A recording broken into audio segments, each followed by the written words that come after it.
Are compassion fatigue and burnout the same thing? There are definitely similarities between them, but there are also some differences, and it's important to know so you know what you're more likely to experience so that you're able to prevent it from happening or at least be able to recover from it. In today's episode, I'm going to share signs, symptoms, and the impact of compassion fatigue and burnout. And the reason I'm doing this is because I want you to be able to continue to do the work that you're doing, what you're passionate about, your mission. It's important and it is needed. And if you're experiencing compassion fatigue or burnout, you may not be able to continue to make the impact on the world that you want to make. And so that's why this is so important. And then at the end, I'm going to share with you 5 tips to help you reduce or prevent compassion fatigue and burnout.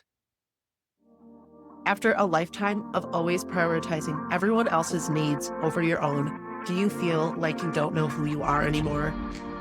You might be moving into this next phase of your life or going through a life transition where your kids are getting older, you're not needing to be the parent that you used to be, your parents might be aging, your career or partner relationships are changing, and maybe you're saying to yourself, just feel lost or who am I? You are not alone. It's time to prioritize yourself and power your mission. It's time to love your life on purpose. I'm Michelle Vandehay, certified holistic life coach and trauma-sensitive yoga facilitator to mission-driven leaders around the world, creating more impact without burning out. Let's explore who you are and discover who you want to become because you are worth it. If you are new to my YouTube channel or new to my podcast, I put out a new episode every 2 weeks on Tuesdays about living intentionally, loving yourself fully, and creating a bigger impact without having to do more. So be sure to subscribe or follow so you don't miss an episode. I want to talk briefly about some of the similarities between compassion fatigue and burnout, and then we're going to talk about the differences, and then we'll move into at the end, I'm going to share the 5 tips to help you prevent burnout. Some of the similarities, both compassion fatigue and burnout involve mental, physical, and emotional exhaustion. That's why so many people that I talk to, they're just like, I am just so exhausted. That is common for both compassion fatigue and burnout. Some of the shared symptoms include irritability, fatigue, difficulty focusing, this feeling of hopelessness, feeling like nothing matters that I'm doing. It just feels so hopeless. Disconnection from others, disconnecting, and your relationships can suffer with work relationships, family relationships. And I honestly think your relationship with yourself as well. That's one that doesn't necessarily get talked about. Another symptom is physical issues like headaches or sleep problems and other physical issues as well. So those are some common symptoms between compassion fatigue and burnout. Both compassion fatigue and burnout can lead to decreased motivation, poor performance, and a withdrawal from your loved ones or your hobbies. That's why this is so important. And that's why I'm so passionate about the work that I do. It's so easy when you're a business owner or when you're a nonprofit or you're leading an organization. It's so easy to focus on results and production and getting more out of everyone. Marketing, sales, all of those things are important. And if we don't take care of the people, you're going to experience decreased motivation, which leads to poor performance or less productivity. We want the people that are working for us, or we want ourselves to feel connected to loved ones, to hobbies, to joy. And so that's why I'm so passionate about the work that I do, because if you're not feeling those things, it's hard to keep going forward. It's hard to want to keep doing the work that you're doing, even though you're like, I know this work is so necessary. I'm so passionate about it, but I just can't do it anymore. And I don't want that for you. I want you to be able to continue to do the work that you are doing. But let's talk about some of the differences. And I am going to bring up a little chart that I found. For compassion fatigue, the cause is from exposure to other people's trauma and suffering. So compassion fatigue really happens because of the relationship to other people. So this is most common with people helping other people. So healthcare workers, first responders, therapists, even salon owners, anyone who does movement practices, so yoga teacher, anyone who's dealing with people, this can happen. The difference between that and burnout typically comes from chronic workplace stress and your workload. Burnout comes more from your workload of like having so many things to do, whereas compassion fatigue is more about the exposure to other people's trauma and crises. And then burnout happens also because of lack of support. The onset of compassion fatigue can be very rapid. It can actually happen after a single traumatic event. So it can happen almost any time. Burnout is a gradual thing. It develops over time. So that's how they're a little bit different, where compassion fatigue can happen at any time and burnout happens over a period of time. And I talked a little bit about some of the similarities with some like the symptoms and the impact. Some of the differences are with compassion fatigue, your emotional engagement, your empathy and compassion will be really impacted. And I was reading somewhere, and I agree with this, that they said compassion fatigue should really be called empathy fatigue, because when we're empathetic, that's when we're taking on other people's feelings and emotions. And compassion, you can have compassion for someone without taking on their emotions. And so when you're experiencing compassion fatigue, you get disconnected from those relationships and from having empathy and compassion.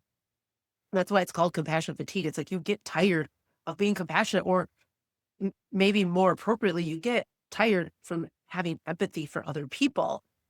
And when you're working with people, that compassion is so important. It's part of what makes you you, and it's part of what makes you good at what you do. And so we want to make sure we're not being so disconnected.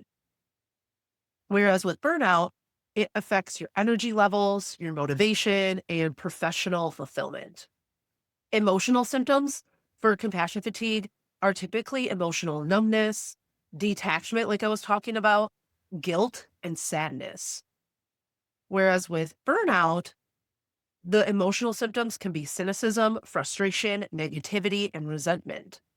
If you tend to be someone who maybe is a little bit more cynical or negative, that doesn't mean that you're experiencing burnout. It's if this is happening and it's out of character for you. And then some physical symptoms, the passion fatigue can often show up as headaches, muscle aches, and digestive issues.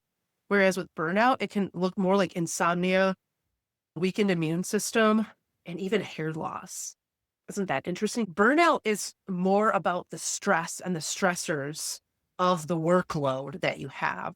And stress, when we're not completing our stress cycles, we're all going to experience stress in our lives. But oftentimes we're not completing our stress cycles. We're not saying, okay, it's now safe for me. And so our bodies stay in that fight, flight, freeze, fawn, and the cortisol levels stay high, our adrenaline stays high, and that's what weakens our immune system. As far as work performance goes, with compassion fatigue, your performance might remain stable, whereas with burnout, it often declines. And then as far as recovery, compassion fatigue you can recover from more quickly if it's addressed early. If it's not addressed early and we're ignoring ourselves and we're ignoring what our body's trying to tell us, what our intuition is trying to tell us, it can take a little bit longer. And then burnout typically is a little bit longer to recover because it's something that's built up over time. Before we get into the 5 tips to help you prevent and recover from burnout, I'm going to just share a brief summary of what we just talked about. So compassion fatigue is often called the cost of caring. It's most common in helping professions, stemming from absorbing other people's trauma. So it's that cost of caring or that cost of empathy. And we can care for other people without taking on their feelings and their emotions. Burnout is more so rooted in systemic workplace issues, such as excessive workload and lack of resources. And it oftentimes develops a little bit more slowly.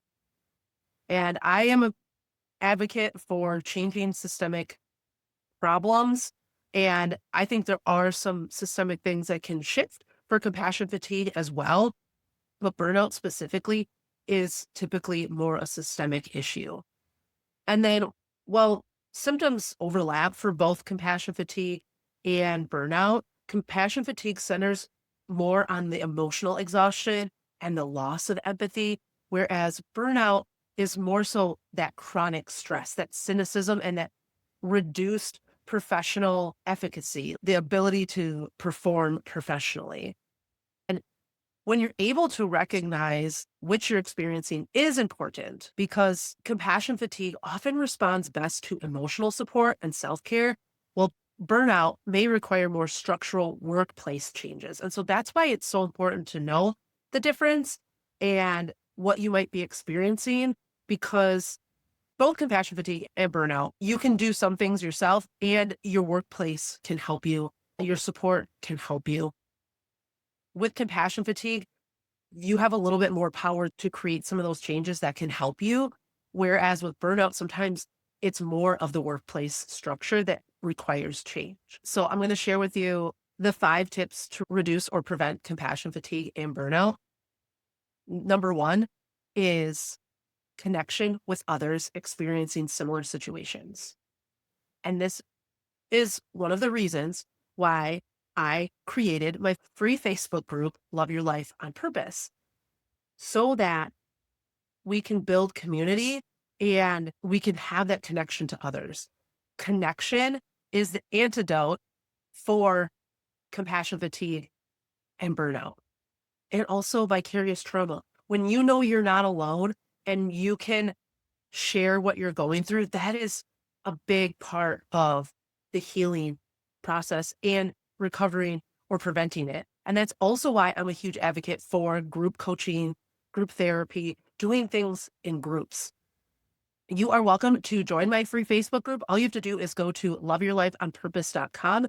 Once you answer the questions, we'll welcome you with open arms.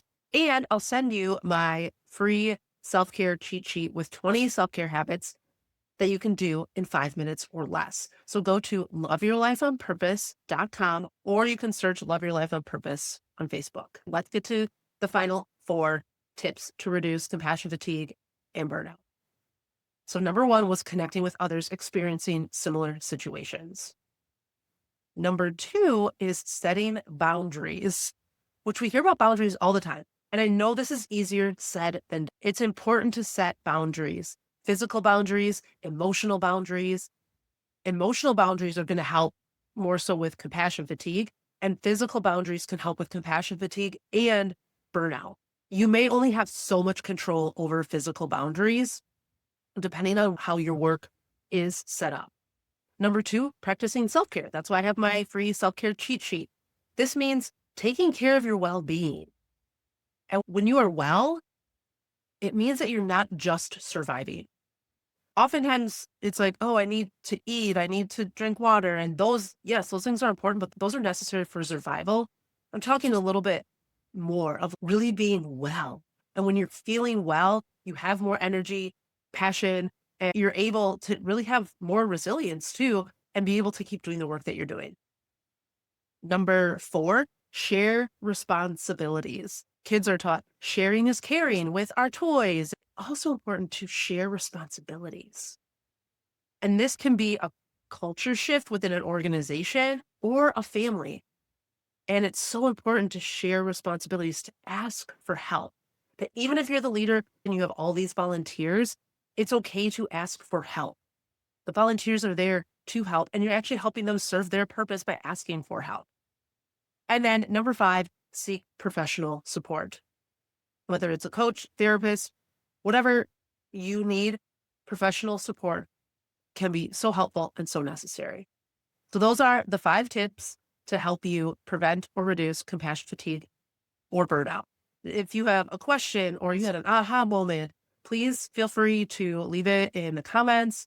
Share your resources that you use to help you and anything else that you have questions about. Feel free to subscribe or follow, whether you are listening to this on the podcast or watching on YouTube. And always remember to be gentle with yourself, that you are worthy and deserving of being cared for because you are worth it.